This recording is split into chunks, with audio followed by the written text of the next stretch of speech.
السلام علیکم ورحمۃ اللہ۔ جی تمام حکماء جو یہاں پہ حاضر ہیں اور جو آن لائن دیکھیں گے سب کو السلام علیکم میری طرف سے۔ اچھا، یہ جو ہمارا نبی شناسی کا کورس تھا اس میں کھویا تو کچھ بھی نہیں، بس پایا ہی ہے۔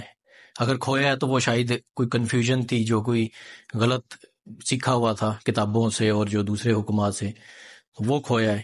اور پایا یہ کہہ لیں کہ حکیم صاحب کے زیر نگرانی جو ہم نے یہاں پہ وقت گزارا ہے اس میں ایسا علم سیکھا ہے جو میرے خیال سے ایک روشنی ہے، جو کہ پوری عمر تا عمر جو ہے وہ ختم نہیں ہو سکتی، اور اس کو اگر ہم صحیح معنی میں استعمال کریں گے تو وہ روشنی بڑھے گی بلکہ کم نہیں ہوگی۔ میرا کوئی اس طب سے کوئی پرانا وابستگی نہیں ہے، کوئی میں نے اس میں کوئی کورس نہیں کیا، کچھ اس طرح سے سیکھا نہیں ہے، لیکن حکیم صاحب کی زیر نگرانی استاد محترم اور جو دوسرے حکمات تھے بہت کچھ ان سے سیکھنے کو ملا ہے۔ اور یہ میں کہوں گا کہ یہ منفرد کلاس ہے، اس سے پہلے بھی اور کلاسیں بھی دیکھی ہیں لیکن وہ اس طرح سے نہیں۔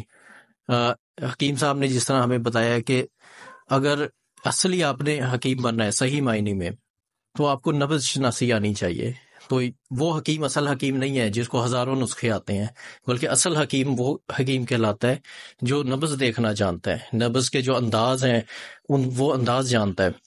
اور پھر یہاں پہ جو باتیں ہمیں پتہ چلی کہ نبض سے جو کچھ پتہ چل سکتا ہے تو وہ بھی پہلی بار یہاں کی پتہ چلا، اور حکیم صاحب نے اندر کچھ نہیں رکھا، اپنے سینے میں کھول کے سب کچھ بیان کیا ہے۔ اور وہ علم جو کہ میرے خیال سے ایک سفر کا آغاز کر دیتا ہے، جو سفر جو ہے وہ پوری عمر چلے گا انشاءاللہ۔ بس ٹھیک ہے۔